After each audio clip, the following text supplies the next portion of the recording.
આજે મૂળી તાલુકો અને થાનગઢ તાલુકાના ખેડૂતો માટે ખરેખર ખુશીના સમાચાર છે ને આજનો દિવસ ખુશીનો દિવસ છે. હાલ ચોમાસું મોડું થવાના કારણે વરસાદ ખેંચાયો. અનેક ખેડૂતોની રજૂઆત હતી કે જળાશયો ખાલી થઈ ગયા છે. ખેડૂતોને સમયસર વાવણી કરવા માટે સિંચાઈના પાણીની જરૂર હતી. ખેડૂતો સાથે પશુપાલકોને પણ ઘાસચારાનું વાવેતર કરવા માટે સિંચાઈના પાણીની જરૂર હતી. આ સમયે ખેડૂતની રજૂઆતને ધ્યાનમાં રાખી માન્ય મુખ્યમંત્રી ભૂપેન્દ્રભાઈ પટેલને રજૂઆત કરી 2 દિવસ પહેલાં. સાથે જ માન્ય મંત્રી શ્રી ઈશ્વરસિંહ પટેલને પણ રજૂઆત કરવામાં આવી.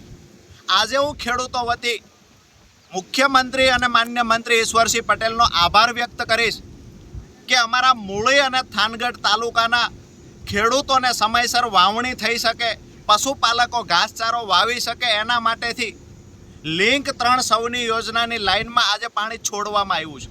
મૂળી તાલુકાના 22થી વધારે ગામડાઓમાં આજે પાણી પહોંચવાની તૈયારી થઈ ચૂકી છે. વાલ ખુલી ગયો છે. તમામ તળાવો અને ચેકડેમ ભરવામાં આવશે. સાથે જ થાનગઢ તાલુકાના 15થી વધારે ગામડાઓમાં આ પાણીનો લાભ મળશે.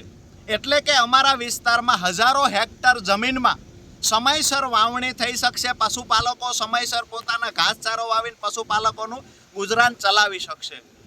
મહત્વની વાત એ છે કે મૂળી તાલુકો હંમેશા ઊંચાઈ પર આવેલો વિસ્તાર છે. થાનગઢ પણ ઊંચાઈ પર આવેલો વિસ્તાર છે. પણ આજે ખેડૂતો વતી સરકારનો આભાર માનીએ છીએ કે અમારા વિસ્તારમાં પણ જે સ્થળાંતર થઈ રહ્યું હતું એ સ્થળાંતર અટકાય અને જે ખેડૂતો ગામ મૂકીને ખેતી મૂકીને જતા રહ્યા છે, ખેડૂતો ફરી વખત ખેતી કરવા આવે, ખેતી નફામાં થાય અને ખેતીમાં ઉત્પાદન વધે એ માટે સરકારશ્રી દ્વારા જે ખેડૂતો માટે નિર્ણય લેવામાં આવ્યો છે એને આવકારીએ છીએ અને સરકારનો આભાર માનીએ છીએ. ખાતરી પણ આપવામાં આવી છે કે આગામી દિવસોમાં જે ગામડાઓમાં સિંચાઈનું પાણી નથી પહોંચ્યું ત્યાં સિંચાઈનું પાણી પહોંચાડવા માટે સરકાર કટિબદ્ધ છે. અને આવનાર દિવસોમાં મૂળી તાલુકાના તમામ ગામ, થાનગઢના, સાયલા અને ચોટીલાના તમામ ગામડાઓમાં સિંચાઈનું પાણી પહોંચાડવાની વ્યવસ્થા થઈ રહી છે. આ તકે ખેડૂતો વતી ફરી વખત સરકારનો હૃદયથી આભાર વ્યક્ત કરું છું.